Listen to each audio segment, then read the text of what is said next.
Oke, selamat siang semuanya, Bapak Ibu semuanya. Mohon maaf terlambat tadi ada gangguan di kamera ya, tapi mudah-mudahan ini udah. Maulana Malik Nas Saya kira yang mau soalnya karena support itunya soalnya gitu. Iya.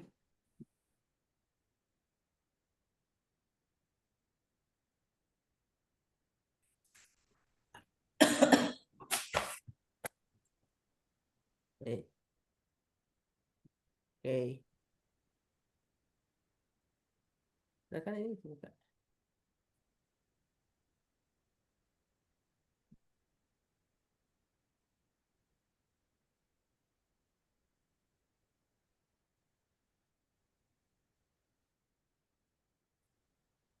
Oke.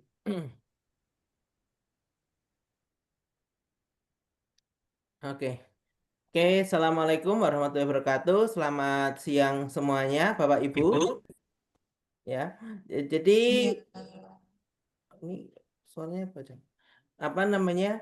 eh hari ini saya Maulana Malik Nasrullah hari ini akan menjelaskan ya tentang apa itu tentang eh, pengguna apa itu aplikasi apa teknik analis biologi molekuler dan aplikasinya dalam kajian biodiversitas. Yang nanti mungkin saya dengar juga ada prakteknya juga ya di Malang ya. Jadi nanti apa namanya? Jadi kelas saya ini adalah kelas pemula ya. Apa sih untuk pengantar daripada nanti praktek di tanggal 15 ya kalau nggak salah ya. Jadi baik, saya akan mulai saja kalau begitu.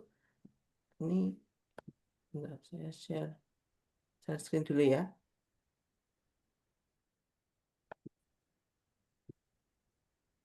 Bismillah. Baik, ini jadi saya akan perkenalkan diri saya dulu. Jadi saya adalah Maulana Malik Nasrullah. Kebetulan saya dulu berasal dari UB ya dulunya, ya. Jadi pas S1-nya kemudian loncat S3 ke bioteknologi di di Thailand di KMUTT. Kemudian saya sempat juga melakukan postdoc ya, postdoktoral di BRIN tahun lalu ya. Terus kemudian selesai tahun 2025. Dan untuk pekerjaan saya saat ini adalah saya sebagai eh, yang memegang di bagian biomika ya, biomika dari Yayasan Generasi Biologi Indonesia dan juga terlibat juga di Institut Genomik GGI ya, yang dimiliki oleh Genbinesia juga. Em, jadi untuk pertama-tama untuk memulai dari pertemuan kita harus mengingat kembali ya tentang dogma sentral ya, dogma sentral biologi. Mungkin Bapak Ibu sebagian besar sudah pada pada mengetahui ya. Jadi tapi ada mungkin juga ada sebagian yang belum gitu ya. Jadi di sini adalah terkait dogma sentral ya, dogma sentral. Jadi dogma sentral biologi itu kan kita mengenal tentang trilogi DNA, RNA dan protein ya. Jadi sebenarnya itu bukan bukan berubah wujud bukan ya, tapi perubahan alur informasinya ya. Karena kita mengetahui bahwasanya DNA itu kan sebagai cetak biru makhluk hidup ya. Itu kemudian ditranskripsikan dalam bentuk RNA ya. Nah, itu kemudian RNA ada yang memang aktif secara itu sendiri ya, ada ya, sebagian kecil, tapi sebagian besar adalah mRNA ya, sebagian besar adalah mRNA ya. mRNA yang kita pelajari itu diekspresikan dalam bentuk protein gitu ya. Nah, kemudian eh, di sini kita tadi ini mengulang saja ya dari yang tadi saya sebutkan bahwasanya kalau DNA itu membawa informasi genetik ya tertentu yang dikodekan lewat susunan basa nitrogen yang terdapat di dalamnya, kemudian ditranskripsikan dalam bentuk RNA, kemudian ditranslasikan ke dalam bentuk protein ya. Oke. Nah, kemudian em, di sini ya, jadi kita melihat ya apa yang namanya bahwasanya kalau kita bicara tentang apa itu ekspresi gen ya dalam bentuk protein ya itu sangatlah kompleks ya, sangatlah kompleks ya. Jadi melibatkan banyak tidak hanya sekedar oh ini berubah saja informasinya tidak. Tapi juga disebabkan oleh berbagai macam enzim-enzim yang berperan ya. Yang mana dari sekian DNA ya, DNA pada manusia itu ada sekitar 20 ribuan, lebih dari 20 ribu genes gitu ya. Itu kemudian em, di ketika ditranskripsikan kemudian menjadi mRNA, kemudian dari mRNA itu menghasilkan protein. Seperti itu eh, dari alur alurnya ya. Nah, next ya.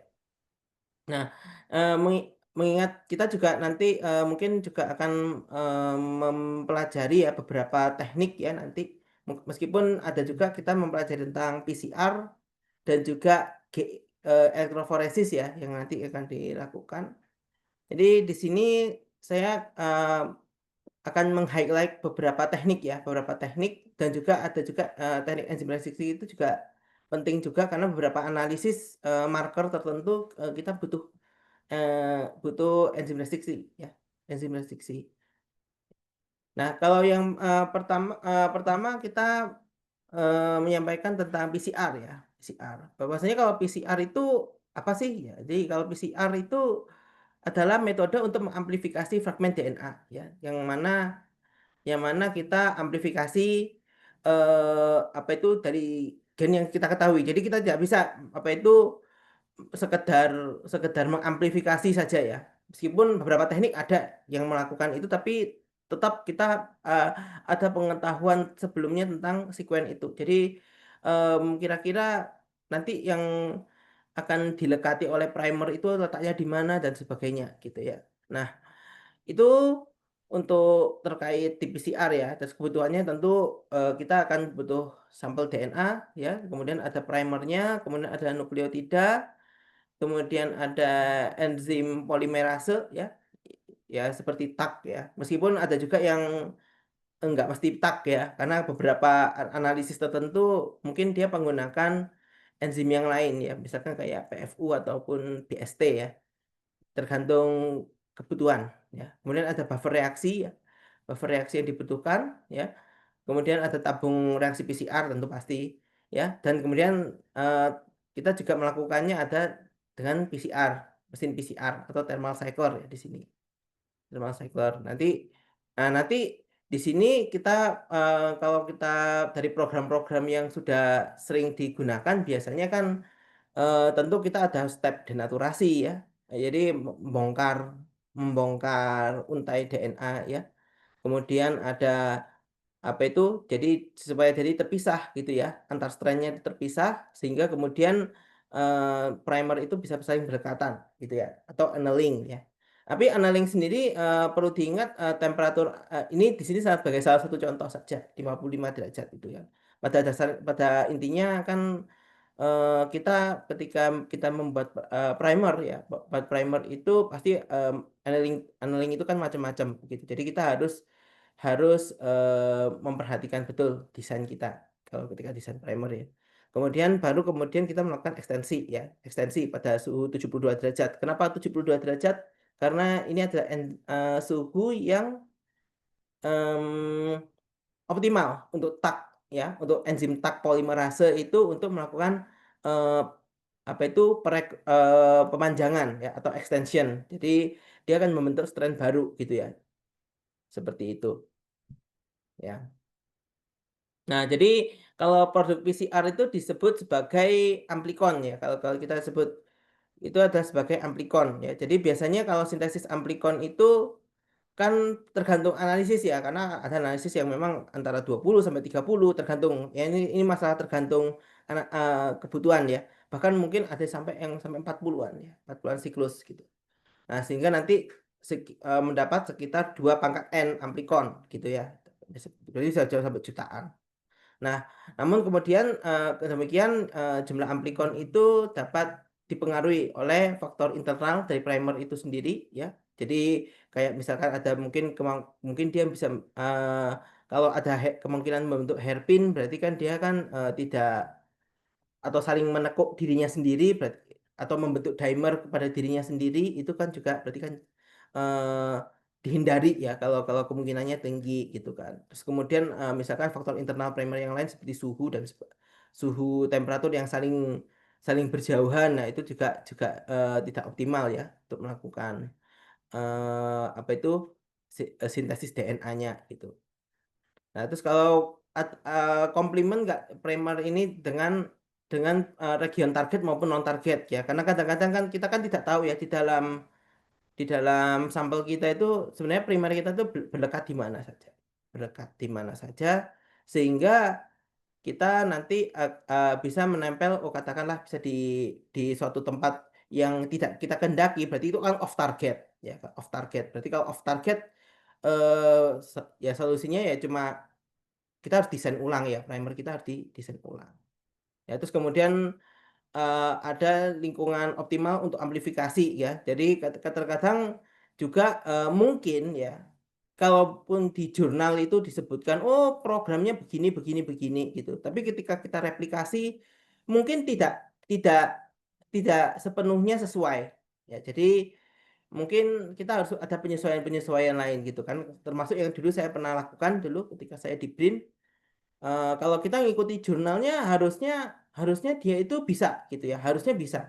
Tapi ternyata ketika mungkin ada perbedaan suhu tempat atau sebagainya gitu, jadi kurang kurang optimal ya. Jadi ketika kita mau amplifikasi ITS 4 saat itu untuk jamur ya, untuk gen jamur yang digunakan untuk filogenetik itu dia tidak optimal apa namanya untuk PCR-nya. Jadi kita harus melakukan modifikasi. Ya memang apa namanya testing protokol itu penting ya.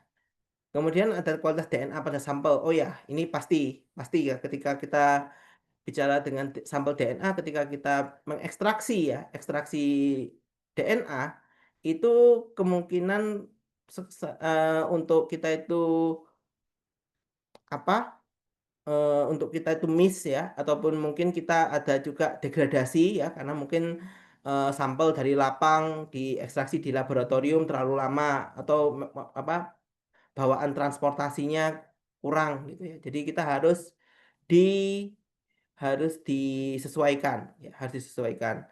Jadi pakai dan juga harus diamankan juga sampelnya bagaimana gitu kan. Kalau kalau biasanya kalau saya selalu bawa icebox ya misalkan icebox ya, kemudian kotaknya harus kotak hitam ya, karena kita mencegah untuk ada degradasi cahaya atau fotolisis ya. Terus kalau kemudian kalau misalkan eh, apa kotak hitam tidak ada ya, minimal kotak itu tidak apa kotak angkut itu tidak boleh bukan materi yang tembus cahaya gitu ya. Seperti itu untuk mencegah sampel terdegradasi.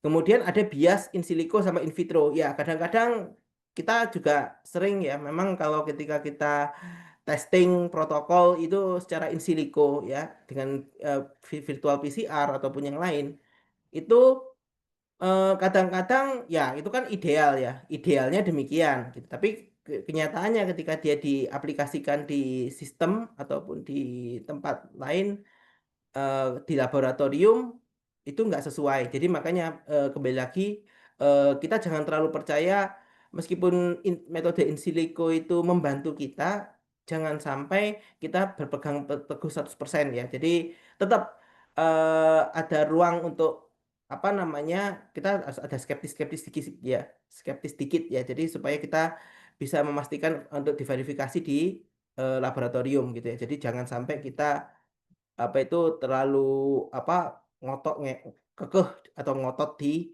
secara in silico gitu ya. Karena yang kita lakukan nanti kan kita kan tentu ekstraksi sampel dan sebagainya itu kan lewat laboratorium ya, secara in vitro ya. Jadi tidak dengan by komputer atau in silico. Nah, untuk gel elektroforesis nanti kita juga ada ya gel elektroforesis di sini ya. Kalau gel elektroforesis secara apa? Secara prinsip ya, secara prinsip tentu adanya kita akan memisahkan ya, memisahkan molekul yang lebih ringan dari yang molekul yang lebih berat secara elektronik ya, secara elektrik ya. Karena kita di sini mengalirkan elektron ya, elektron dari listrik gitu ya. Nah, nanti kan apa itu dari katoda ke anoda. Jadi yang anoda itu kan positif ya. Jadi pergerakannya, jadi jangan sampai ketika kita nanti setting mesin itu terbalik ya. Setting mesin ini terbalik ya. Nanti bukannya berjalan ke arah anoda, malah tambah nanti dia itu apa, sampel kita itu keluar keluar ke arah sana gitu ya. Jadi keluar dari sumuran. Ya, nah itu kan berarti kan ya hilang gitu kan, hilang. Tapi kalau kita apa itu nanti merangkai merangkai itu harus dari katoda ke anoda gitu ya. Jadi kabelnya itu jangan sampai terbalik ya.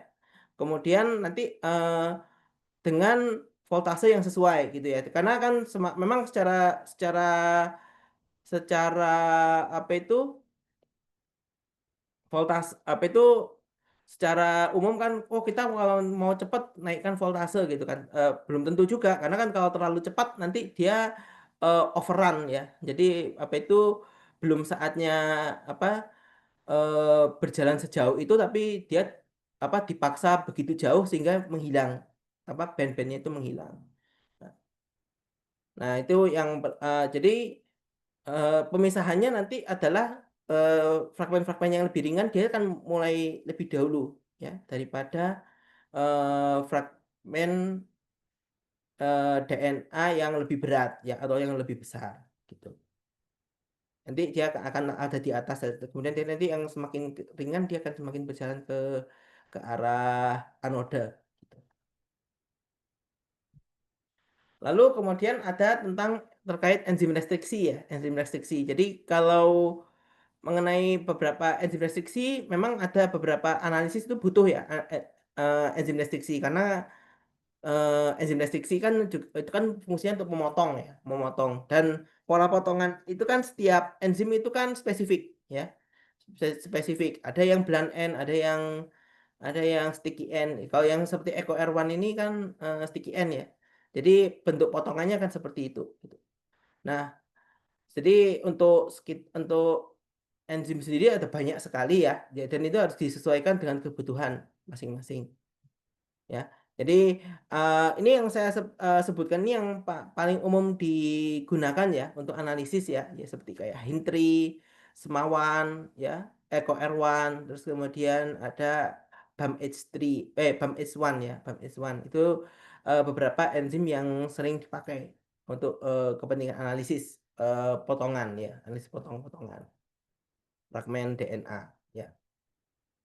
Nah, kemudian ada juga nah ini kita masuk kepada bagian polimorfisme ya, polimorfisme. Jadi biasanya itu kan adalah terkait perbedaan sekuen DNA yang dijumpai pada individu, kelompok ataupun populasi ya, jika dibanding dengan standar referensi gitu ya. Biasanya perbedaannya itu tidak begitu major ya, tapi biasanya 1 atau 2% dari populasi. Nah, itu tapi meskipun kelihatan kecil itu sudah sangat berbeda ya. Jadi bisa dilihat kan saya dengan Bapak Ibu secara fisik berbeda gitu ya. Meskipun secara genom mungkin kita genom manusia itu eh, pasti sama lah ya, 99%, tapi kita pasti ada perbedaan sekitar 1 sampai 2%-an gitu ya. Nah, itu kemudian bila jika apa, jadi kalau untuk polimorfisme sendiri bisa satu bahasa ya. Jadi kayak SNP itu kan single ya, single nucleotide gitu. Atau bahkan bisa sampai ribuan ya, seperti kayak kasusnya mikrosatelit ya. Nah, kemudian dan ini seringkali bisa terlihat ya secara tampilan fenotip kelihatan gitu. Tapi bisa juga enggak ya, bisa juga enggak ya. Tapi karena memang kalau kalau terkait polimorfisme ini sebagian besar itu kebanyakan tidak nampak ya, dan tidak mengaruhi ekspresi gen gitu kan. Dikarenakan hanya sedikit sekali bagian daripada genom yang merupakan coding ya, coding sequence. Jadi kebanyakan dia itu adalah non coding. Tapi bukan berarti karena non coding nggak ngapa-ngapain gitu ya. Karena banyak juga region-region DNA kita itu kan menurut penelitian condong kepada bagian regulatory. Mungkin kalau misalkan mempengaruhi aspek regulatori atau pengaturan ekspresi genetik, mungkin itu bisa sangat sekali berbeda ya, antar individu itu sangat berbeda.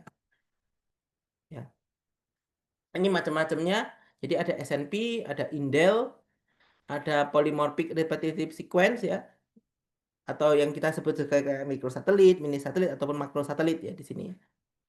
Kemudian ada structural and copy number variation. Nah, kalau yang paling paling sederhana ya adalah perubahan satu bahasa ya, itu yang ada di SNP ya. Tapi perubahan satu bahasa itu sudah tentu akan berdampak sekali ya terhadap perubahan daripada daripada eh, struktur protein yang sudah dikodekan ya, ataupun RNA yang akan dikodekan gitu ya. Nah, untuk perubahan bisa saja itu terkait ada transisi, ada translasi, sorry, transversi ya, transisi dan transversi ya. Kalau transisi itu berganti, tapi masih satu kelompok yang sama. Jadi sesama, misalkan sesama purin, kayak adenin sama guanin, A ke G atau G ke A, berarti kan transisi ya. Begitu juga dengan yang pirimidin ya. Itu misalkan seperti sitosin ke timin, timin ke sitosin ya. Itu kan sesama pirimidin ya, bahasanya pirimidin. Nah, tetapi bisa juga dia itu tidak apa namanya yang A berubah jadi T ya, berarti purin jadi pirimidin atau pirimidin jadi purin. Nah, ini adalah perubahan beda kelompok atau kita sebut sebagai transversi ya, transversi. Ya. Nah, perlu diingat juga SNP itu tidak semua perubahan SNP itu menyebabkan perubahan pada produk genetiknya ya. Karena apa? Beberapa beberapa kodon itu teralokasi untuk asam amino yang sama ya. Jadi untuk apa ketika nanti apa itu di dalam gen ditranskripsikan menjadi mRNA, mRNA menjadi protein itu tentu nanti apa ada beberapa potensial sites yang mungkin dia cuma satu-satunya dalam kasus metionin ya. Metionin dia mungkin bisa berubah kalau ada perubahan satu aja bisa menjadi isoleusin misalkan. Nah, tapi ataupun juga yang kayak kasusnya triptofan ya. Triptofan itu kan TGG ya. Perubahan satu saja itu bisa ada kemungkinan menjadi sistein atau bahkan stop ya.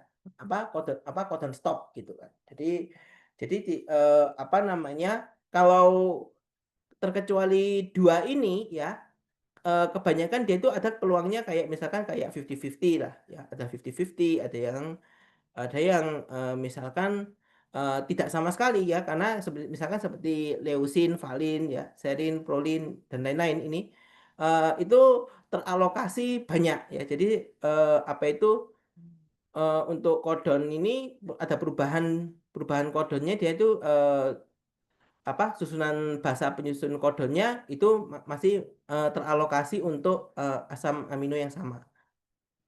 Seperti itu. Nah, berikutnya tentang terkait indel ya.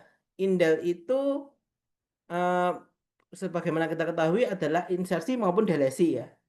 Insersi maupun delesi. Jadi biasanya insersi ataupun delesi itu ukurannya antara 2 sampai 100 basa biasanya ya.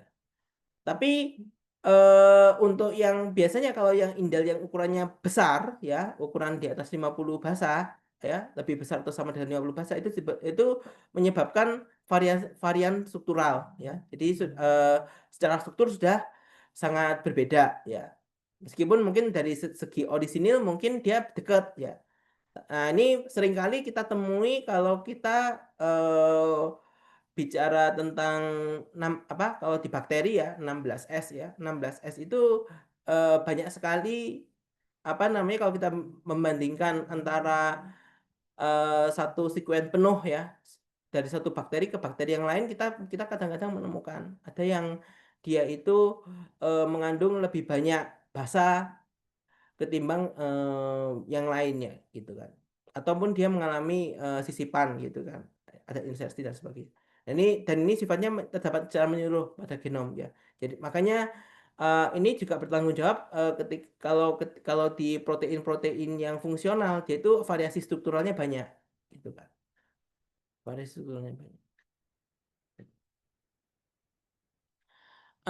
Ada juga yang ini adalah poli PRS ya, atau polymorphic repetitive sequence ya. Jadi ini adalah dia itu pola DNA yang dia itu berulang-ulang ya. Jadi ada repeat gitu kan.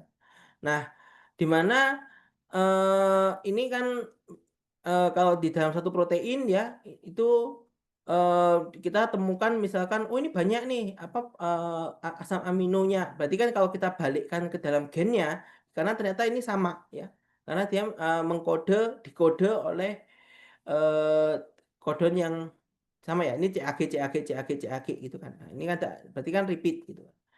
Nah, kadang-kadang memang kebanyakan di sini ya ada jumlah-jumlah tertentu yang memang sehat ya. Jadi tidak mempengaruhi sampai apa itu disease ya, sampai menyebabkan penyakit gitu kan. Penyakit genetik di sini ya. Nah, tapi ada juga yang dalam kasus-kasus tertentu ini bertanggung jawab juga terhadap terhadap apa itu penyakit genetik ya. Misalkan seperti kayak penyakit Huntington gitu ya. Itu karena dia itu gen yang apa bertanggung jawab untuk mengkode satu protein ini itu dia menjadi banyak ada repeat yang apa itu tergandakan gitu ya, banyak sekali. Nah, ini dari 37 sampai 80 repeats ya. Ini menjadi penyakit gitu kan. Ya.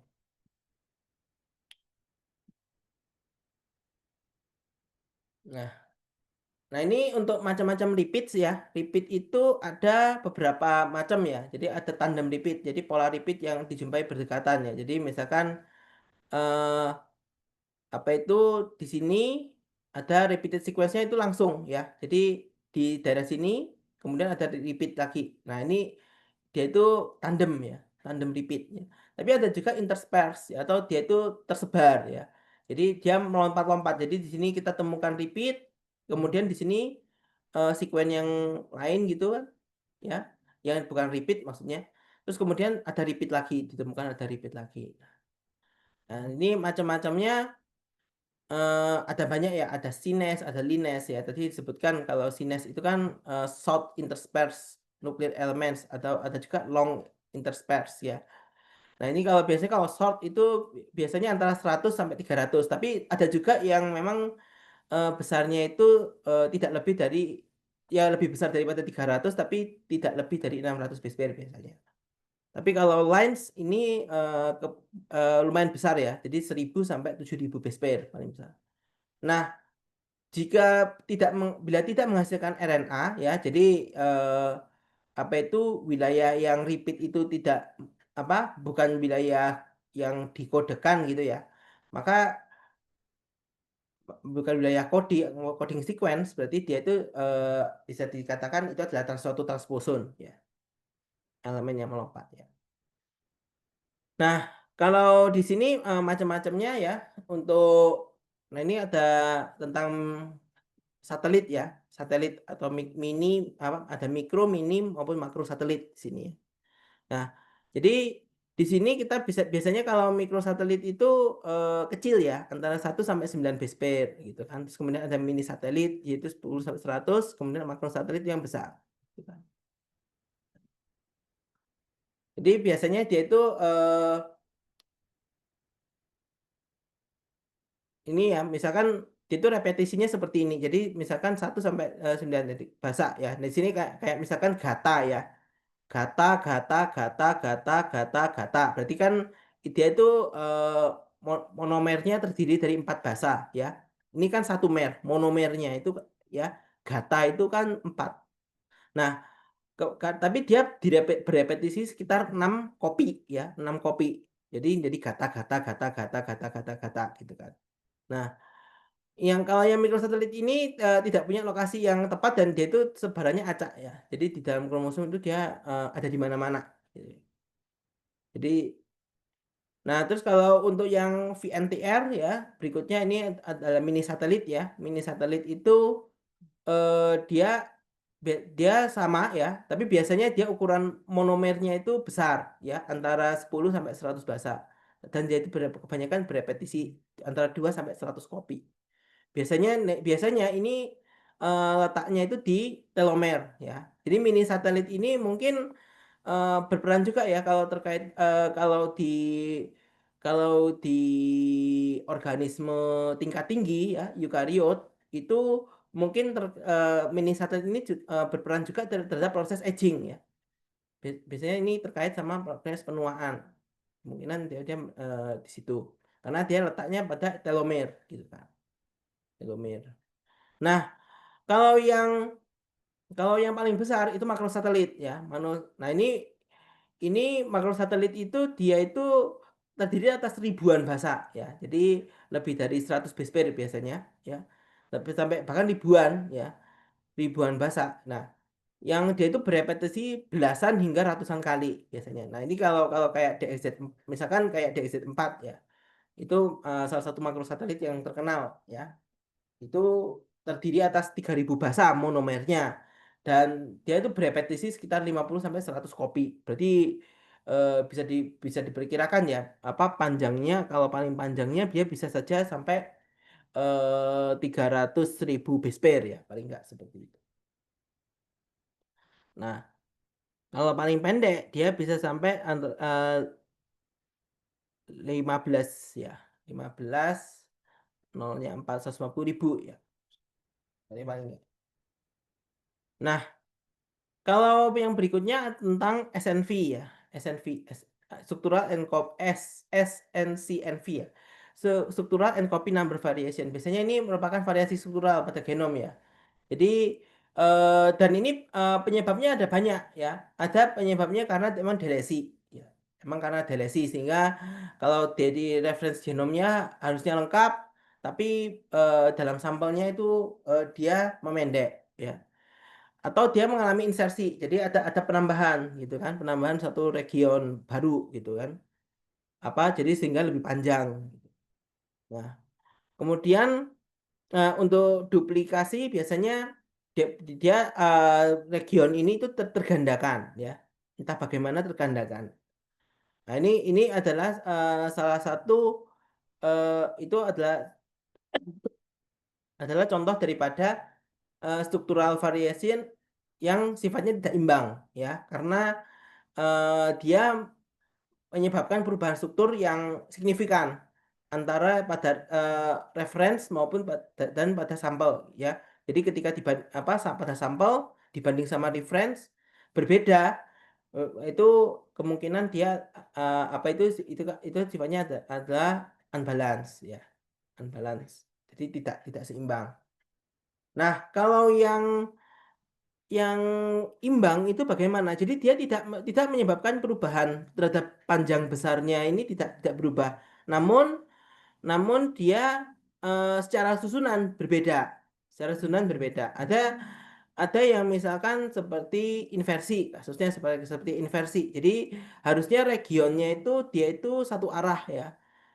Apa arahnya ke arah kanan ya. Tapi ternyata dia itu terbalik gitu ya. Terbalik sehingga dia menjadi apa itu terbalik dibanding sama referensinya itu terbalik gitu. Nah, ada juga dia itu translokasi, jadi berpindah ya. Jadi lokasi daripada namun pada tidak menyebabkan perubahan pada pasang pasang kromosom yang lain yang itu tidak berubah gitu. Tapi di sini ya di satu pasangan itu dia berubah gitu. Nah, ini ada translokasi, istilahnya translokasi. Jadi ada perpindahan di situ. Nah, ini kalau untuk metode-metode kajiannya sendiri ada banyak ya. Ada beberapa teknik ya yang sering digunakan ya. Seperti AFLP PCR, PCR RFLP, SNP ya. Kemudian ada RAPD, ada ISSR dan lain-lain. Nah, ini untuk ini bisa dilihat ya, apa namanya macam-macamnya ya. Jadi eh, jadi ini bisa jadi pertimbangan kalau kita mau pakai metode itu mana gitu kan. Tentu kita menghindari teknik-teknik yang sifatnya low reproducibility ya. Karena kalau low reproducibility saya melakukan, ibu melakukan, bapak melakukan, eh, kita ada di tempat yang berbeda-beda, itu hasilnya nggak konsisten. Tapi kalau reproducibilitas itu tinggi, berarti kita kita apa namanya itu konstan. Maksudnya apa itu konsisten ya, konsisten. Jadi ketika saya diuji di Malang, ibu ada di apa di Papua, ibu ada apa bapak ada di Maluku gitu ya. Itu ataupun bagaimana di tempat lain, itu pasti hasilnya konsisten. Nah, ini seperti itu. Kemudian ada juga beberapa pertimbangan lain ya, seperti apakah dia itu metodenya berbasis PCR atau tidak gitu kan, atau dia itu bagaimana markernya, apakah dia itu kodom atau dominan gitu, kodomin. Nah terus kemudian apakah dia itu spesifik dengan lokus tertentu atau bagaimana gitu. Kemudian level polimorfisme yang ditangkap oleh analisis itu bagaimana? Apakah dia itu semakin tinggi atau semakin rendah? Nah, itu harus dipertimbangkan ketika kita mau melakukan analisis. Nah, ini saya menyampaikan beberapa contoh saja ya, contoh terkait AFL, misalkan seperti beberapa metode yang populer ya. Jadi misalnya saya AFL PCR gitu ya. Jadi kita restriksi gitu kan, kita potong gitu ya dengan enzim restriksi sehingga kita dapat apa itu beragam fragmen. Kemudian nanti kemudian kita beri beri adaptor. Adaptor ini fungsinya apa? Adaptor ini untuk melekatnya suatu primer ya, suatu primer, melepaskannya suatu primer yang dipakai untuk amplifikasi sehingga nanti kita tidak menganalisis semua ya, tidak menganalisis semua potongan fragmen, tapi kita hanya yang kita bisa atur, mohon maaf, tidak semua genom ya. Jadi kita hanya berfokus pada fragmen-fragmennya gitu ya. Nah, biasanya kalau di sini dua enzim yang digunakan, namun harus tipe potongannya itu sticky ya. Jadi eh, bukannya yang belan N gitu kan. Dan jelas titik potongnya gitu kan. Karena beberapa enzim itu dia tidak saklek karena ada apa itu dia bisa motong di wilayah yang apa namanya bahasanya ambigu gitu kan. Misalkan kayak apa itu jadi terpengaruh oleh apa namanya nggak konsisten gitu ya. Masih terpengaruh ataupun nggak konsisten gitu. Nah biasanya dia pakai dua, ada yang menggunakan dua enzim seperti EcoR1 ataupun MSA1 gitu ya, atau dia menggunakan sistem satu enzim tapi ekornya itu beda gitu kan. Seperti PST1 gitu ya, PST1 itu dia bisa motong, nah kemudian nanti apa itu hasil apa itu ekor sekuen yang di sininya itu ujung ke ujungnya itu beda ya. Nah ini ini apa namanya sekedar apa tekniknya ya. Jadi bagaimana nanti dilekatkan dengan adaptor itu seperti apa gitu kan. Jadi ketika potongan dia itu bentuknya sticky end gantung seperti ini, itu bisa ditempeli oleh adaptor. Nah, nanti setelah sekuen adaptor ini, nah ini yang nanti primernya di sini, apa melekatnya di sini primer itu di ujung-ujung ini, sehingga dia nanti akan mengamplifikasi daerah yang di tengah-tengah adaptor seperti itu. Nah, ini kalau untuk kelebihannya dia penandanya limpahan ya. Kemudian kita nggak perlu pengetahuan whole genome sequence gitu kan. Nah, kemudian banyak band yang nggak sepotong, kemudian reproducibilitasnya tinggi ya. Selama dengan catatan selama enzim dan protokol yang dipakai sama loh ya. Nah, kekurangannya mahal gitu kan. Nah, untuk markernya sendiri sifatnya dominan. Jadi maksudnya apa? Jadi marker yang dipakai itu tidak bisa membedakan mana yang homozigot maupun yang heterozigot. Jadi kalau misalkan kita apa itu interest dengan penelitian yang apa itu melihat efek dari homozigot ataupun heterozigotnya suatu sekuen ya. Nah itu tentu tidak cocok kita menggunakan apa teknik-teknik yang sifat markernya itu dominan. gitu ya. Nah, ini sebagai contoh ya. Karena saya orang mikrobiologi ya, jadi apa itu saya ambil contoh-contoh dari bidang-bidang saya gitu kan.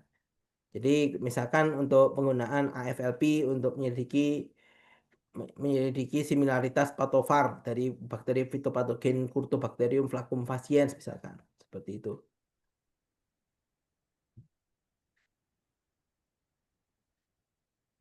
Lalu ada juga tentang RFLP ya. Ini RFLP itu kita menggunakan enzim restriksi juga. Nah, jadi di sini kita kalau RFLP itu kita membutuhkan satu enzim gitu kan. Nah, di sini kalau ada satu daerah polimorfis yang di sini eh, seharusnya adalah daerah potong, potong suatu enzim. Nah, karena ada efek polimorfisme ya di sini bisa dilihat sehingga eh, ini apa yang harusnya terpotong jadi tidak terpotong gitu. Nah, itu berarti kan apa namanya ini dasar kenapa kita pakai RFLP gitu kan. Nah, tapi kalau kita bicara RFLP yang apa itu yang dibutuhkan ya itu apa jumlah sampelnya itu biasanya banyak sehingga nggak efisien. Nah, sehingga kalau kalau kita tidak apa itu ingin melakukan RFLP yang lebih efisien, kita bisa mengamplifikasi DNA tersebut dulu baru di RFLP gitu kan. Mi- eh, Misalnya kita tahu tentang pengetahuan 16S rDNA untuk bakteri ya. Nah, itu kita amplifikasi regionnya, baru kemudian eh, po- kita RFLP, kita potong-potong. Nah, mungkin hasil potongannya pasti beda-beda gitu kan.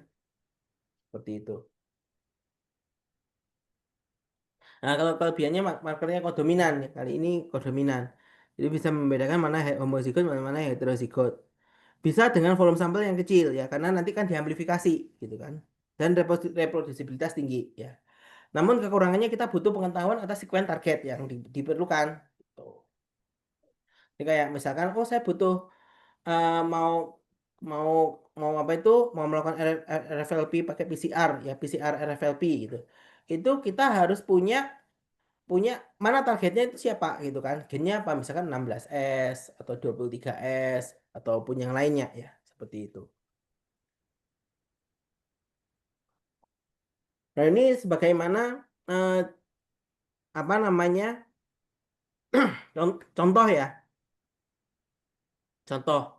Nah, ketika di sini 16S-nya itu kan secara struktural kan ini bakteri ini Pischirichetsia salmonis itu ada yang varian yang letal, ada juga yang varian non letal gitu ya. Nah, kalau yang dia itu sifatnya letal apa ternyata ada perbedaan struktural di 16S-nya. Jadi ketika dipotong dia menghasilkan dua band seperti ini ya. Tapi kalau kalau dia itu yang varian yang non letal dia itu ternyata potongannya jadi tiga. Nah, ini kan ada pengetahuan sebelumnya gitu. Nah, kemudian kita bandingkan apa dari beberapa isolat bakteri yang dari apa itu salmon itu ikan salmon itu apakah seperti apa pola potongnya. Nah, ternyata ini ada yang memang bentuknya seperti ini gitu kan. Ada yang dia itu sifatnya kalau yang yang non patogen ya ataupun yang non letal non mohon maaf non letal kalau yang sifatnya non letal di sini potongannya tiga. Nah kalau di sini kalau yang letal dia itu potongannya dua seperti itu. Perbedaan struktural berarti ada perbedaan struktural di sini. Nah kalau untuk metode genotyping berikutnya ada metode genotyping SNP. Nah ini biasanya kita menggunakan alat sequencing ya. Ya karena dia membutuhkan NGS ya tentu ya. Dan kemudian butuh sumber daya tinggi ya, baik wet lab maupun dry lab ya. Karena butuh alat-alat khusus ya dan juga software-software yang lebih khusus. Namun kelebihannya di sini markernya kodominan gitu kan. Dan kemudian informasi sangat dalam ya. Dan kita, karena bisa melacak perbedaan sehingga pada satu bahasa. Dan kemudian tingkat reproduksibilitasnya itu tinggi ya. Seperti itu. Nah, misalkan ini ada beberapa teknik ya. seperti ini menggunakan Taqman ya, Taqman ya, ada menggunakan enzim Taq ya. Nah, itu seperti ini contohnya ya. Ada juga dia menggunakan microarray ya, microarray. Jadi dihibridisasi gitu kan. Jadi ada yang sampel reference sama sampel out reference sama sampel yang diuji gitu. Jadi harus dicampur dalam dalam apa tuh dalam microarray sehingga nanti reaksinya di sini dia akan melihat bagaimana sih hibridisasinya gitu kan.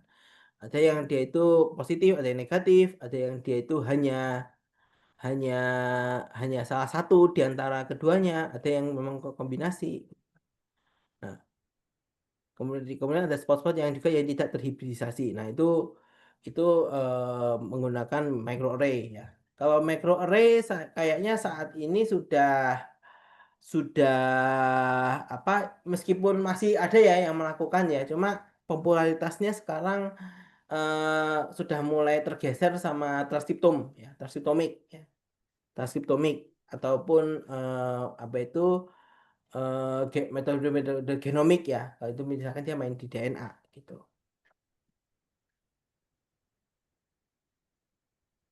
Oke, oke ya. Jadi ini apa namanya? Ini contoh-contohnya. Ini bisa saya skip ya kalau masalah ini ya. Kemudian untuk NGS kurang lebih juga sama ya. Jadi nanti kurang lebih akan hasilnya adalah kita bisa melihat ya, melihat perbedaan ya, mana yang dia itu di apa itu secara signifikan eh, berperan, mana yang dia itu tidak signifikan gitu kan. Nah, di sini kita bisa melihat ya, mana SNP yang dikiranya apa itu eh, dia itu signifikan terhadap suatu proses biologis tertentu misalkan. Nah, kalau untuk yang RAPD ini ada yang teknik kita menggunakan amplifikasi acak ya. Amplifikasi acak, tapi bukan bukan berarti ngawur ya. Acak di sini itu dia karena primer yang dibuat biasanya dia itu adalah oligonukleotide. Jadi sifatnya acak secara susunan gitu kan. Namun ya, namun biasanya kalau untuk yang analisis seperti ini dia em, apa sekitar kadar gizinya itu harus tinggi. Kadar gizi harus tinggi. Kenapa? Kalau kadar gizi harus tinggi, karena kalau kadar gizi semakin tinggi, nempelnya gampang. Ya, maksudnya nempelnya gampang dan dia semakin kuat. Jadi ketika ketika apa itu bertempelan dengan DNA template, dia itu tidak mudah lepas karena dia ini kecil, primernya kecil, antara 8 sampai 15 base pair. Ya, jadi biasanya biasanya yang ketika desain apa itu RAPD itu desain primernya ya kebanyakan dia itu eh, apa GC-nya itu harus kadarnya tinggi gitu, kadarnya tinggi. Nah ini seringkali kita temukan sebagai OPA ya, OPA X atau OPA XX ya, OPA sekian-sekian gitu ya. Ini primer-primer yang sering dipakai untuk RAPD ya. Nah ini sederhana ya, kelebihannya sederhana gitu kan, efisien, murah dan cepat ya, tidak pakai reagen yang kompleks ya, sedikit volume sampel ya. Kemudian tidak perlu pakai metode deteksi yang pakai probe ya, pakai probe seperti kayak Southern blotting ataupun hibridisasi ya dan lain. Nah, kekurangannya adalah dia itu markernya dominan ya. Jadi tidak bisa membedakan mana yang heterozigot mana yang homozigot ya. Polimorfisme yang ditangkap itu rendah dan reprodusibilitasnya rendah. Jadi ketika saya apa misalkan Bapak pakai RAPD gitu ya. Saya di sini di Malang. Bapak ada di Papua, Ibu ada di Maluku dan sebagainya, ya. Itu kita nggak bisa meskipun sampelnya sama dan dananya itu apa? Kita asumsikan semua itu sama gitu ya. Tapi ketika kita lakukan itu nanti hasilnya beda-beda. Jadi eh, teknik ini reprodusibilitasnya itu rendah. Jadi tidak bisa kita ulang lagi di tempat lain dengan yang akurasi yang sama gitu. Ya. Nah, ini tapi bukan berarti metode ini kemudian ditinggalkan sama sekali ya. Sampai sekarang pun masih dipakai ya. Misalkan kita kita apa itu melihat profil genetik ya atau sidik jari molekuler ya. Sidik jari molekuler dari kumpulan beberapa strain ya, beberapa strain bakteri. Nah, ini bisa kita lihat kan apa secara fingerprint masing-masing punya kekhasannya masing-masing, di mana eh, ini bisa jadi dasar untuk kita melakukan pengelompokan ataupun clustering. Nah, ada juga yang ini misalkan yang sering kali dilakukan, ini yang sering kali di tumbuhan ya. Orang-orang yang apa penelitian tumbuhan ini sering memakai ISSR ya, ISSR ya. Ini secara teknik sama ya dengan apa itu eh, teknik yang sebelumnya ya. Namun karena dia hanya pakai apa salah satu primer ya. Jadi ya di mana satu primer itu bertindak sebagai forward dan juga reverse-nya gitu. Tapi dia itu nanti melekatnya cuma bedanya kalau yang satu kan kita kan nggak tahu ya melekatnya di mana nggak tahu. Tapi kalau yang ISSR dia itu pelekatannya itu memang didesain untuk yang microsatelit repeat ya, microsatelit repeat. Nah, jadi kita apa itu mengasumsikan gitu ya. Di sini dari suatu sampel ada suatu suatu mikrosatelit repeat. Nah, itu yang kemudian yang itu apa yang komplementernya ini, yang komplement dengan region mikrosatelit repeat itu yang akan menjadi primer kita. Sehingga nanti primer ini apa itu dia akan bertindak ya, meskipun dia itu cuma satu primer ya, karena tidak ada forward, tidak ada reverse di sini. Karena satu primer ini berperan ya sebagai forward ya juga sebagai reverse. Jadi pelekatannya seperti itu. Nah, tapi ISSR biasanya dia tidak bisa Anda cuma satu kali apa satu kali maksudnya hanya cuma satu marker gitu kan. Kita punya paling nggak ada beberapa. Itu pun beberapa pun tidak bisa serta merta dipakai semua karena ada juga yang mungkin tidak sukses ya. Dalam kayak kasusnya ini ya. Jadi dari sekitar 7 primer yang dipakai ternyata yang bisa keluar hasil itu cuma 5. Nah, tapi dari sini nanti kemudian dihitung apa menggunakan apa jadi matriksnya disusun. Apa ISSR itu disusun gitu kan. Matriknya disusun. Eh, apa kalau menggunakan marker ini bagaimana marker ini bagaimana marker ini bagaimana marker ini bagaimana marker ini bagaimana sehingga kemudian ini bisa dibangunkan suatu clustering ya, clustering seperti ini. Jadi kita bisa melihat similaritas diversitas genetik ya dalam kasus ini gitu. Clusteringnya bagaimana? Antar spesies itu seperti apa? Nah, kalau tadi dikatakan cepat, efisien, tingkat polimorfisme yang ditangkap tinggi ya. Cuma kalau untuk dari segi kekurangan ya, markernya satu dominan, reprodusibilitas tidak tinggi, tapi juga tidak rendah ya, tengah-tengah. Nah, sehingga kalau mau optimalisasi ulang itu harus di apa? Kalau misalkan kita mau praktek di tempat lain harus dioptimalisasi ulang, gitu, seperti itu. Nah, kalau yang terakhir ini ada DNA barcoding ya. Nah, ini seringkali kita gunakan ya. DNA barcoding ini sangat seringkali kita gunakan ya, baik untuk kepentingan eh, apa itu identifikasi maupun diagnostik ya. Atau bahkan juga untuk kalau misalkan kita punya suatu komunitas yang kompleks misalkan seperti kayak metagenomik ya metagenomik itu apa namanya karena kita kan melakukan NGS ya melakukan NGS jadi kita mendapatkan sekuen itu banyak sekali ada salah satu stepnya itu memang kita membuat pohon filogenetik ya tapi bukan untuk dilihat kerabatannya karena kompleks sekali ya melihat pohon filogenetiknya bisa sampai ribuan taksa gitu kan. Tapi di situ kita bisa melihat kekayaan kekayaan filogenetik dan juga struktur populasinya biasanya seperti itu. Nah, biasanya kalau yang ini untuk DNA barcoding biasanya dia menggantungkan terhadap marker-marker yang sudah diketahui ya.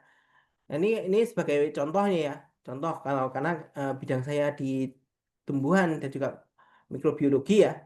Jadi apa itu eh, kita seringkali menggunakan beberapa marker yang apa namanya diketahui seperti RBCL, MATK ya. Kalau di tumbuhan, kalau di bakteri kita pakai 16 sRNA ataupun gen-gen yang lainnya.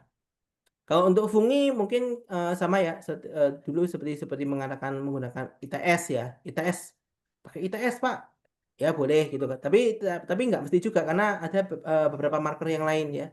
Seperti misalkan pakai eh, apa elongation factor 1 alfa atau apa itu DNA polimerase RPP2 ya. RPP2 dan sama tubulin. Nah, ini bisa digunakan untuk yang untuk fungi atau bahkan virus ya. Kalau virus biasanya dia menggunakan enzim replikase ya, replikase, replikase. Cuma apa kan macam-macam ya. Apa enzim replikase itu kan banyak sekali ya. Ada yang RNA ataupun yang DNA ya. Seperti itu. Nah, ini apa namanya? eh jadi tujuannya apa? Biasanya kalau DNA barcoding itu kita menggunakan satu fragmen ya. Biasanya fragmen itu sifatnya hipervariabel ya, sehingga unik. Satu jadi kita tidak perlu harus punya satu gen utuh gitu ya. Tapi biasanya dalam satu gen itu dia itu ada yang daerah yang sifatnya hipervariabel sama yang bagian yang conserve gitu kan. Tentu kita nggak pingin kan kita mempelajari yang conserve gitu kan karena nanti ya bagaimana kita membedakan satu sama lain. Justru letak perbedaan itu letaknya adalah pada region hipervariabel yang digunakan. Nah, ini di sini kita menggunakan PCR ya untuk sebagai ini. Nah, terus kemudian di sini kita ada juga untuk beberapa marker yang dipakai ya. Biasanya kalau untuk kelompok prokariot kan kita condongnya pakai 16S ya. 16S rDNA misalkan. Ini yang paling sering. Meskipun marker yang lain juga nggak menutup kemungkinan ya bisa dipakai ya. Terus kemudian kalau untuk yang di hewan biasanya kita condong pakai COX-1 ya, COX-1. Karena database-nya memang established ya kalau COX-1 seringkali dipakai ya. Tapi kalau beberapa kasus kayak reptil, reptil mungkin dia pakai ND4 ya, ND4 ataupun ND5. Kalau untuk tumbuhan, tumbuhan ini yang paling paling kompleks ya karena dia nanti kita jelaskan kenapa kok dia kok bisa banyak kemungkinan ya. Dia bisa pakai ITS, bisa pakai RBCL, bisa pakai MATK gitu ya. Nah, terus kemudian untuk fungi, fungi biasanya menggunakan ITS ya, ITS ya. Nah, kalau untuk kelebihan ini praktis ya. Ya karena kita tidak bekerja sama sekuen penuh gen ya. Karena kita hanya fragmen kecil aja. Biasanya antara 300-400 base pair ya. Nah, kemudian teruji stabil ya. Sehingga informasi sekuen yang melimpah itu sudah di database ya, secara dedikasi gitu. Ya, jadi apa namanya? Karena sudah banyak sekali yang melakukan DNA barcoding sehingga barcode-barcode yang diketahui itu sudah di databasekan ya. Misalkan kayak di database Bolt ataupun NCBI dan yang lain-lain ya. Nah, juga bernilai secara potensial untuk kajian metagenomik apabila diaplikasikan bersama teknologi NGS gitu ya. Nah, kekurangan sangat terbatas dan bias ya terhadap marker yang digunakan karena eh, ya tidak bisa kita itu mendapatkan semua ya. Dia kalau untuk kelompok archaea sama bakteri mungkin ya masih ada kemungkinan. Karena kan prokariot cenderung menggunakan pakai 16 SDR DNA. Tapi yang lain-lain tentu nggak bisa kita karena nggak misalkan kayak mau pakai COX-1 di bakteri ya kan nggak ada enzim COX-1 di bakteri ataupun gen-gen yang lain gitu kan yang belum tentu ada juga belum di jadi apa ketika kita mau mempelajari apa struktur komunitas kita tentu nggak bisa mendapatkan struktur komunitas secara utuh ya di alam itu isinya apa aja gitu kan karena ya memang keterbatasan pada marker yang digunakan gitu ya dan kedua beberapa marker mungkin tidak cukup peka menegaskan spesies ya misalkan dalam kasus archaea ya meskipun 16S itu seringkali dipakai ya untuk archaea namun pada kenyataannya 16S pada archaea itu cenderung pendek-pendek. Sehingga sebagai, kalau digunakan sebagai penciri cenderung terbatas dibanding di bakteri ya. Karena kalau di bakteri kan panjangnya 16S itu kan antara 1300 sampai 1950-an. Kalau di Arkea dia itu lebih terbatas ya, sekitar di bawah itu 900 atau 1200 saya lupa. Jadi apa namanya lebih kecil. Jadi sebagai penciri kurang gitu kan. Penciri kurang. Satu itu gitu kan. Eh, Sehingga kalau dan juga sekuennya juga berbeda ya. Jadi hipervariabel regionnya itu tidak sama dengan yang di bakteri itu berbeda. Jadi mungkin butuh primer yang lain ya. Kalau kasusnya Archaea. Lalu kemudian kayak hewan ya, hewan. Meskipun di dalam mitokondria itu juga ada ya 16S eh, mitokondrial rDNA ya. Jadi apa namanya?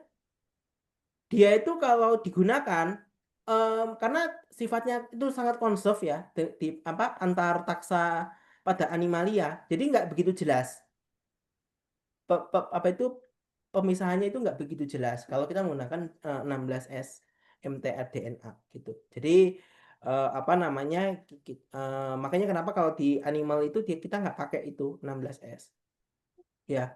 Nah, dan yang ketiga ini terlalu simplistik untuk di tumbuhan ya, karena kalau di tumbuhan itu ada 3 macam DNA genomik ya, ada memang dari nuklir, ada apa itu mitokondrial DNA, dan juga ada kloroplas. Nah, ini masing-masing punya variasi sekuen yang beda satu sama lain, dan laju evolusinya juga saling independen.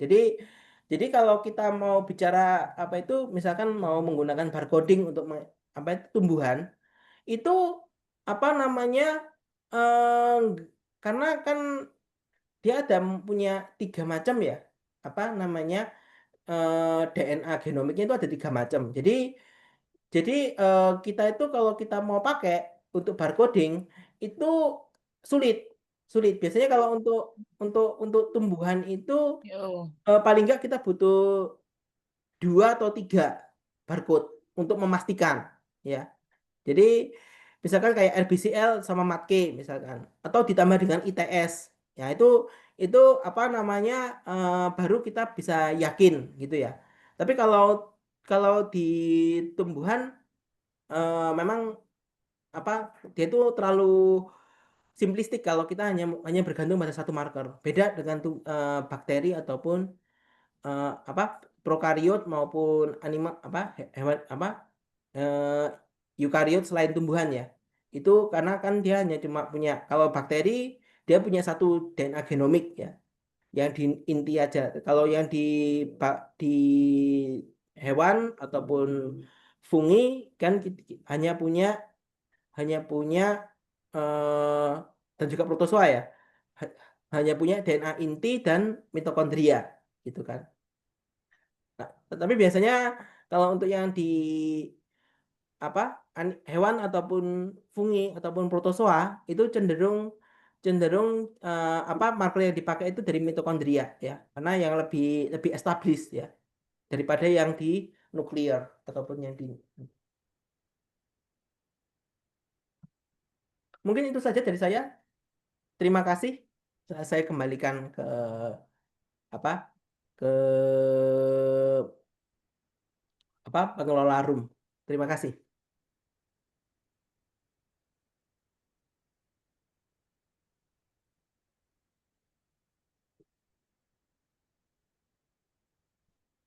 Mungkin ada pertanyaan sampai sini?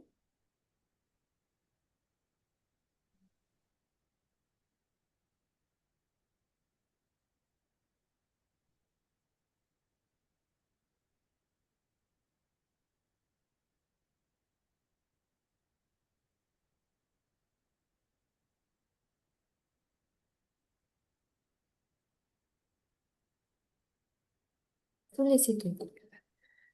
Saya izin bertanya, Pak, Iya, dengan Bu siapa? Saya bisa tahu. dengan Bu Ibu Christine. Christine, Pak. Ya. Ya, Ya Pak, jadi saya pengalaman pernah mengirimkan sampel kami, sampel makroalga untuk dianalisis oleh salah satu laboratorium menggunakan DNA barcoding. Tapi beberapa sampel itu tidak sampai pada tingkat jenis, hanya sampai pada tingkat genus saja. Seperti itu, Pak. Bagaimana? Saya boleh tahu marker yang dipakai apa? Markernya itu memang mereka kasih tahu. Jadi saya sudah lupa sekitar 1 tahun yang lalu. Namun data yang kami dapat itu hanya berupa data genus seperti itu, Pak. Jadi tidak sampai pada data spesies. Kalau seperti itu, apa yang jadi hambatan atau cara membahasnya seperti itu gimana ya, Pak? Kebetulan belum saya kerjakan menjadi artikel. Masih saya simpan dulu seperti itu, Pak. Kalau saya harus mengetahui secara utuh ya, apa namanya, kita itu pakai apa gitu ya, apa marker yang dipakai itu apa dulu gitu. Nah, Oh, karena itu yang penting. Apa misalkan apa sama teknik yang dipakai itu apa gitu. Karena kan kalau hanya sekedar kita mengetahui genus, berarti kan ini kan hanya sekedar identifikasi, ya, hanya identifikasi ya. Dan tingkat identifikasinya pun juga tidak begitu dalam ya. Nah, itu yang mana agak sulit saya menjawabnya gitu kan. oh iya, Pak. Harus kita harus tahu dulu apa teknik yang dipakai itu apa.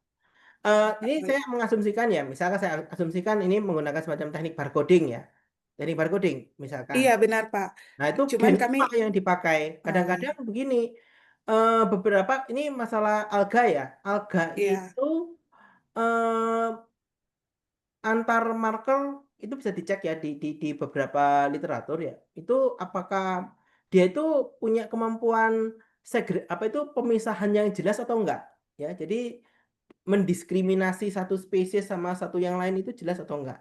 Kadang-kadang kadang-kadang ada yang dia itu apa namanya karena apa ya entah mungkin misalkan apa itu marker itu tidak begitu kuat jadi sehingga seolah-olah satu kelompok gitu padahal itu berbeda. Nah itu dia kayaknya kita harus harus mengetahui dulu apa marker yang dipakai apa gitu kan. Kalau mikro apa makro alga ya. iya makroalga, Pak. Makro alga em, karena ada banyak sih ya kalau makro alga itu kan dia pakai beberapa beberapa apa ya beberapa gen ya yang bisa dipakai gitu kan termasuk ITS-nya pun bisa gitu kan. Nah itu makanya apa namanya kita harus lihat dulu datanya gitu kan apa namanya dan kalau hanya sampai ke tingkat genus berarti kan kemungkinan hanya sampai apa genus apa SP begitu aja ya Bu ya. Iya, iya seperti itu, Pak. Jadi Ah, hasil identifikasi yang dikirim dari lab itu hanya sampai pada genus itu aja ya, Pak. Terus di belakangnya SPP seperti itu, Pak. Padahal, ya karena kalau eh, untuk establishment spesies ya ini untuk yang saat ini ya. em, Satu, saya tidak tahu tingkat apa itu yang marker yang dipakai ya, karena kan apa kalau marker itu kan, eh, tapi kalau atau marker itu ketika misalkan dia itu apa DNA gitu ya, ekstraksi DNA, kemudian apa itu kemudian diolah apa markernya begitu, kemudian di sequence misalkan, sehingga kita tahu oh ini gitu kan, kemungkinan dia apa hitnya itu Nah, beberapa itu spesies. kayaknya Kemungkinan hanya beberapa. ini Nah, biasanya kalau dalam satu genus yang sama, tidak jadi sampai rapuh tidak dipastikan oleh Pak Rektornya, mereka nggak apa bisa ya? kegiatan, ya sudah. Apa sih? iya, Pak. Halo, Pak. Gak apa-apa. Ya, jadi apa Ini itu? komplit ke saya. em Sampai mana tadi Oh, saya tulisannya lupa. gimana ya? Jadi Mohon maaf. apa itu kalau kalau kita tadi Ibu berarti insya Allah berangkat dulu, kegiatan Senin, ya, Selasa, oke. Selasa pun. Jadi mohon maaf suaranya bocor tadi ya. Jadi apa itu? Kalau tadi kita itu bicara markernya ya, markernya itu apakah dia itu jelas atau tidak gitu kan? Kemungkinan kalau misalkan marker itu tidak begitu jelas dipakai, dia itu hitnya ketika dia di blast misalkan, itu satu genus yang sama tapi spesiesnya berbeda-beda. Spesiesnya beda-beda. Biasanya kan kita kan membaca itu kan 5 hit teratas ya. 5 hit teratas itu dia itu condong kemana. Nah, ini sama yang pernah saya alami juga ketika saya S3 itu di Thailand. Saya itu mengidentifikasi juga bakteri gitu kan, bakteri gitu kan. Nah, itu karena bakteri itu apa nggak jelas ya, karena ada beberapa hit yang sama pada saat itu ya. Itu sehingga kita apa itu beri keputusan kasih SP gitu ya, SP gitu kan. Karena kita nggak tahu, kita nggak tahu apa namanya yang mana yang dia itu masuk yang mana gitu kan. Nah, terus kemudian ada juga konsideran ketiga, biasanya itu beberapa jurnal sih ya, untuk establishment species itu dia harus ada pendukung-pendukung lain. Kalau yang saat ini ya, kalau yang jurnalnya itu eh, kuartil tinggi, biasanya dia meminta meminta informasi-informasi kayak apa itu, informasi-informasi terkait apa ya, kayak metabolit atau yang lain ya. Ini kalau di bakteri ya, kalau di bakteri itu seperti itu. Jadi dia apa, ada informasi kemotaksonomi gitu kan. Jadi supaya, dan itu harus dibandingkan sama referensi. Kalau misalkan saya mau klaim misalkan kayak Bacillus Bacillus thuringiensis, Bacillus subtilis, Bacillus itu harus sesuai. Cuma saat itu kan lab saya nggak punya, jadi kita apa namanya, apa itu, nggak punya alat untuk sampai ke detail itu untuk memenuhi permintaan reviewernya seperti itu. Jadi kita hanya mentok di SP saja gitu. Itu pun kita beri alasan ya juga diterima ya. Jadi seperti itu Bu ya. Jadi kemungkinannya memang satu, memang karena apa itu marker ya. Markernya itu tidak begitu apa bisa membedakan, mendiskriminasi satu spesies sama spesies lainnya. Dua, eh, apa itu, ya mungkin saya nggak tahu juga teknik yang dipakai sama lembaga tersebut ya.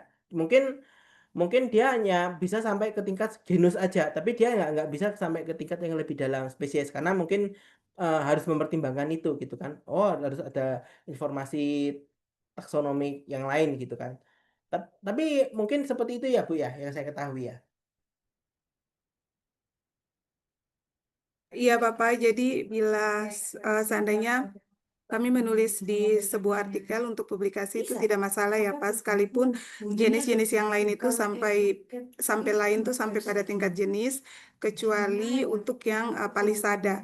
Ini saya baru ngecek Pak, jadi yang sampai tingkat genus itu hanya palisada saja Pak. Oh, cuma Sedangkan satu kan ya. cuman satu Pak, sedangkan yang lainnya itu semuanya sampai pada tingkat spesies seperti itu Pak. Oke, Masalahnya ini Bu, baik. Oke, kurang lebih seperti itu ya. Ya, baik Ya, Pak. Terima kasih Pak atas arahannya dan penjelasannya. Terima kasih banyak. ya, sama-sama. Ada lagi yang mungkin mau ditanyakan?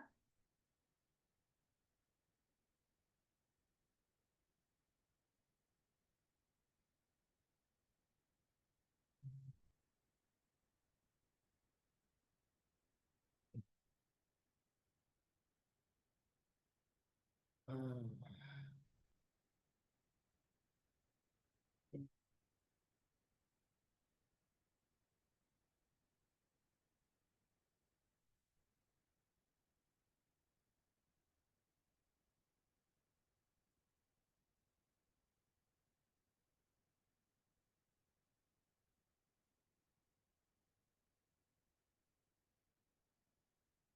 Oh iya, eh saya mau tanya ini, apa itu kalau yang untuk acaranya berarti besok itu tanggal berapa? 15 ya? Benar.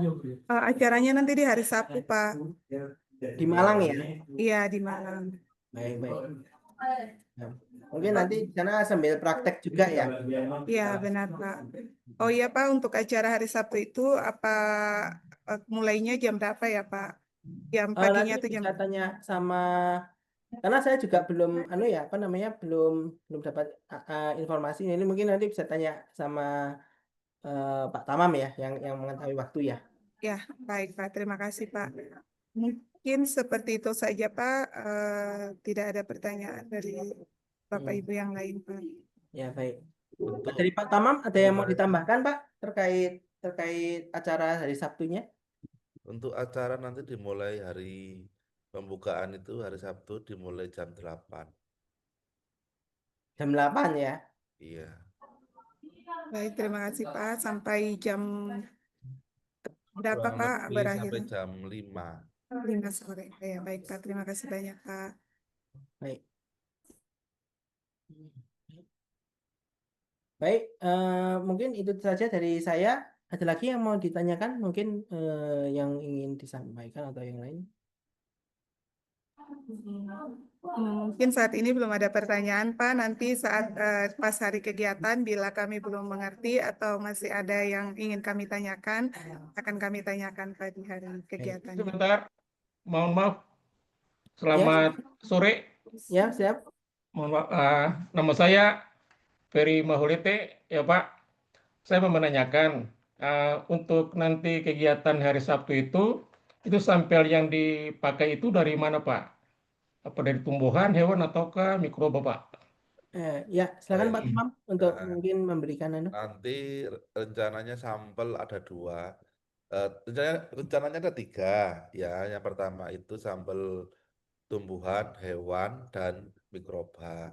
Namun untuk mikroba kami masih mencari yang ini apa namanya mencari sampel yang aman, yang bukan Oh, mikroba patogen ya. patogen. Tapi yang jelas nanti minimal paling tidak ada perwakilan hewan dan tumbuhan. mungkin bisa ekstraksi bakteri dari Yakult aja Pak Tamam. Mungkin. Tebal ya Pak, bakteri asam laktat.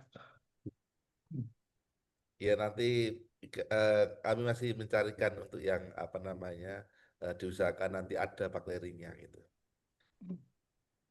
Ya Pak, kemudian satu lagi Pak, apakah kita peserta harus membawa laptop atau gimana Pak? Atau tidak harus Pak?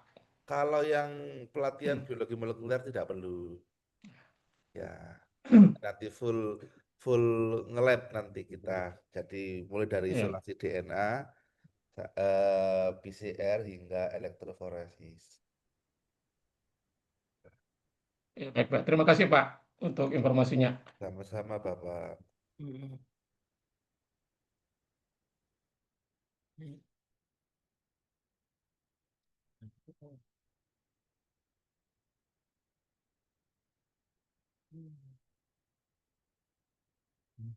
Baik.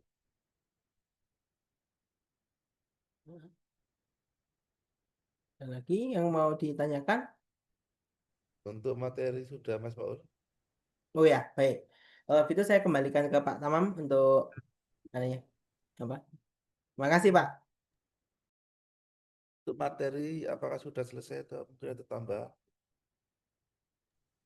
Sebenarnya cukup sih. Ya. Baik. Nah, Nah, baik. Kalau begitu, eh Pak, Pak, selamat ya silakan. sore. Bisa di-share materinya, Pak? Materi Iya. bisa. Ini saya kirimkan nanti ya lewat. Oh, oh iya baik, Pak. Terima kasih, Iya, Pak. ya Ibu Sama-sama. ini nanti Pak Tamam yang akan mengirimkannya. Sudah disampaikan. Untuk rekaman juga nanti Pak Tamam akan mengirimkan. Terima kasih Pak. Hmm. ini sudah kami rekam dan nanti materi PPT juga akan kami share melalui Ibu Christine. Baik. Baik. Jika masih ada sesi tanya jawab dengan Pak Maul, masih kami persilakan, masih ada waktu.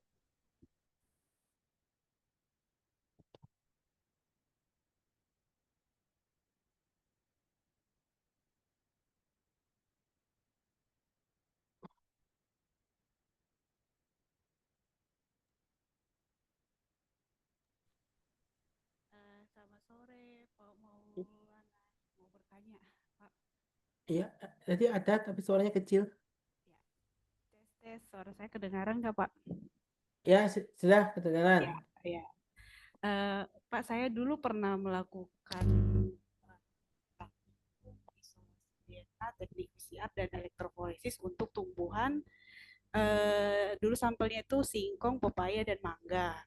Namun pada hasil praktikum yang dulu pernah saya lakukan itu untuk elektroforesisnya yang terlihat jelas itu hanya pita DNA di satu sampel dan 4 sisa sampel lainnya itu tidak terbaca di monitor melalui hasil elektroforesis. Nah, kalau misalnya nanti kan kita akan melakukan 3 tahapan ini untuk menghindari kesalahan supaya tidak terbaca atau terlihat jelas pita DNA-nya segala macam, itu kira-kira kesalahannya di mana ya, Pak? Dan untuk nanti sampel tumbuhannya kira-kira disediakan dari lab sendiri atau bagaimana? Iya, jadi saya izin jawab ya Bu ya. Saya izin jawab ya. Jadi kalau untuk masalah pita DNA itu kok nggak kelihatan di elektroforesis ya. Satu, eh, itu berkaitan sama metode isolasi yang dipakai. Isolasi yang dipakai. Karena ini kan masalah tumbuhan ya. Tumbuhan itu termasuk salah satu sampel yang paling kompleks yang tapi ya apa namanya makanya apa itu tekniknya itu karena memang beberapa beberapa tumbuhan ya dan banyak sekali tumbuhan itu mengandung kandungan polifenol itu kan tinggi polifenol ya utamanya sih biasanya kontaminan yang paling sering itu polifenol ya karena dia itu polifenol itu dia mengganggu ekstraksi DNA sehingga sehingga dia itu ketika dia itu apa namanya biasanya DNA-nya itu nanti terikat-ikat gitu ya. Jadi ketika dia itu dilolosin ke dalam apa itu fase terakhir dari ekstraksi itu titernya itu dikit, titernya sedikit ya karena dia itu terikat oleh zat-zat fenolik ya zat-zat fenolik biasanya seperti itu Bu. Kalau di tumbuhan ya. Kalau di jamur juga sama ya, terutama itu kan karena kan faktor kitin ya, kitinnya itu juga sama. Jadi makanya kalau untuk ekstraksi DNA tumbuhan, seringkali kita menggunakan modified protokol yang memang untuk tumbuhan, ekstraksi DNA untuk tumbuhan ya. Banyak kit yang untuk tumbuhan itu juga ada juga ya. Jadi bisa dicek apa kit-kit yang sesuai ya. Biasanya kit-kit yang sesuai itu pakai dia itu ada zat-zat tertentu yang sifatnya itu dia mempresipitasi fenolik ya. Jadi senyawa-senyawa fenolik itu utamanya yang seringkali mengganggu ya. Kedua memang masalah kualitas sampel. Kualitas sampel. Saya nggak tahu pada saat itu bagaimana sampel itu diekstraksi ya. Apakah mungkin daun dipetik dulu, kemudian dibiarkan di dalam ruangan, baru kemudian diekstraksi DNA-nya atau dia itu dengan penyimpanan yang sesuai misalkan dia itu di icebox gitu ya icebox jadi misalkan mungkin apa itu metiknya di lapangan atau di tanah tanah terbuka terus dibawa masuk ke dalam laboratorium itu bagaimana karena apa itu kalau apa itu istilahnya kalau orang Jawa bilang alum ya apa itu kalau daun itu kan bisa apa itu lemes gitu ya kalau sudah apa melai apa itu dipetik kemudian kan mulai lemes gitu ya karena apa kandungan kadar air ataupun kadar nitrogen itu kan lepas gitu ya jadi sehingga sehingga apa itu biasanya kalau dari sampel-sampel yang dari daun-daun yang cenderung sudah lemas itu titer DNA-nya itu kurang ya titer DNA-nya kurang ya bisa juga ya apa itu eh tadi apa namanya teknik elektroforesis ya elektroforesisnya bagaimana voltasenya sudah sesuai apa belum nah kadang-kadang voltase yang tidak sesuai jadi kita misalkan apa itu mungkin kalau di luar negeri ya di luar negeri yang pakai voltase yang cenderung lebih rendah ya seperti Amerika ya yang pakai 102 110 volt atau 120 volt gitu ya itu tentu beda dengan yang di Indonesia. Indonesia kan kita kan pakai voltase kan sistemnya kan 220 atau 240 volt ya. Itu apa tentu harus menyesuaikan ya protokol itu, apakah voltase yang kita pakai dengan tempat kita itu sesuai atau enggak gitu kan, karena mungkin di sana keluar misalkan gitu kan, karena memang voltase yang dipakai itu sudah mencukupi untuk menggerakkan molekul DNA itu gitu ya, sehingga tidak apa itu tidak terlalu cepat tapi juga tidak terlalu lambat, karena kalau terlalu lambat kan dia kan demblok di atas saja, dia nggak bergerak-gerak gitu kan. Nah itu yang perlu kita cek gitu kan. Nah terus yang keempat ini masalah kuantitas ya. Jadi beberapa sampel apalagi tumbuhan ya, tumbuhan itu eh, karena satu dia punya kandungan kadar fenolik ya, fenolik tinggi. Jadi kompensasinya itu kalau kandungan kadar fenolik tinggi, misalkan kita ya, itu harus dikompensasi dengan jumlah sampel ekstraksi yang banyak. Sampel ekstraksinya banyak. Jadi apa itu matriks sampelnya kalau bisa banyak gitu kan. Jadi kalau protokol di buku protokol yang dari pabrikan itu, manufaktur protokol itu kadang-kadang kita modifikasi. Jadi misalkan saya harus perbanyak jumlah sampelnya sekian miligram, alih-alih cuma misalkan 50 atau 100 miligram. Kita tambahkan misalkan jadi 150, jadi 200 gitu misalkan seperti itu. Ya. Jadi apa namanya? eh seperti itu sih kalau yang saya ketahui ya. Ya. Ini ada ini bisa kirim tuh nonton atau ada kelebihan apa anak juga. Sekarang dia punya ini mahal, tiketnya 2.400.000. Ya, Pak Mulan, terima kasih. Ya, sama-sama. Pas saya bilang kantor sebelum kan itu Ya. Saya bilang bisa nih kalau mahal, tiket kalau mahal. Maaf ya, mungkin soalnya bocor. Oke. Ada lagi yang mau ditanyakan terkait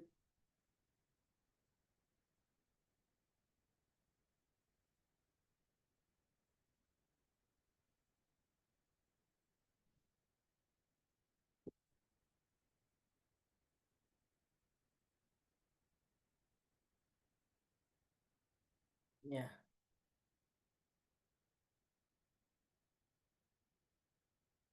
Ya.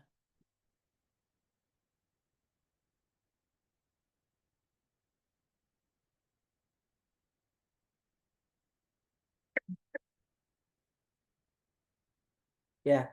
Jadi ini sekedar menambahkan saja ya. Jadi kalau misalkan nanti suatu saat mau mengekstraksi satu DNA dari satu sampel itu, kalau bisa kita mengikuti kit yang sesuai ya. Jadi tadi tadi saya sebutkan ya masalah kit ya. Jadi karena beberapa kit sudah ada yang dioptimasi memang ya untuk sampel yang misalkan mengandung banyak kandungan polifenol seperti tumbuhan ya, ataupun sampel yang mengandung banyak kitin kayak jamur ataupun udang-udangan, serangga ya, itu banyak sekali kitin gitu kan, atau misalkan sampel-sampel yang lain ya, kadang-kadang ada juga yang apa itu ekstraksi untuk air ya, ekstraksi air, karena kan sering kali kalau untuk yang metagenom itu yang saya lakukan itu kita kan mengambil sampel dari air ya. Air itu kan kandungan, meskipun kita koleksi sebanyak apapun kan jumlah DNA-nya juga terbatas karena kan terjadi pengenceran. Jadi memang ada faktor satu step yaitu dipekatkan misalkan. Jadi difilter, dipekatkan, baru kemudian diekstraksi di kertas media filternya, kurang lebih seperti itu. Kalau untuk sampel darah, sampel hewan-hewani ya, daging-dagingan biasanya cenderung dia tuh cenderung mudah sih ya. Tapi mungkin ada yang jenis-jenis tertentu yang mungkin perlu sedikit modifikasi. Misalkan kayak ambil dari itu yang kayak akan him ya, atau besi kayak itu darahnya kerang ya. Darahnya kerang itu kan namanya termasuk agak susah ya ekstraksi DNA-nya karena mengandung kadar besi logam tinggi ya. Jadi memang harus itu ada modifikasi protokol memang untuk untuk di situ biasanya sih seperti itu. Dan yang lain-lainnya ya berlaku juga untuk yang tanah maupun yang udara juga sama. Mungkin itu saja yang bisa saya sampaikan. Bila tidak ada yang ingin ditanyakan terkait materi ini, ya, jadi materi ini akan saya kasihkan ke Pak Tamam dan juga recordingnya ada juga di beliau. Jadi saya apa namanya apa juga menerima kalau misalkan ada yang mau tanya-tanya secara personal bisa langsung nanti minta nomor ke saya, bisa kita chat-chatan ya kalau misalkan itu terkait penelitian yang lagi berjalan misalkan butuh konsultasi. Itu saja dari saya, terima kasih. Kalau gitu saya bisa akhiri ya. Assalamualaikum warahmatullahi wabarakatuh. Waalaikumsalam warahmatullahi wabarakatuh. Terima kasih Pak Maulana dan Pak Talha. Sama. Baik, Bapak Ibu, untuk sesi materi sudah berakhir. Sampai jumpa di hari Sabtu besok jam 8 di Kota Malang. Nanti untuk rundown akan saya share ke Ibu Christine. Baik Bapak, terima kasih. Oke, mungkin sebelum meninggalkan room kita foto dulu dan harap menyalakan open cam sebentar. Oke.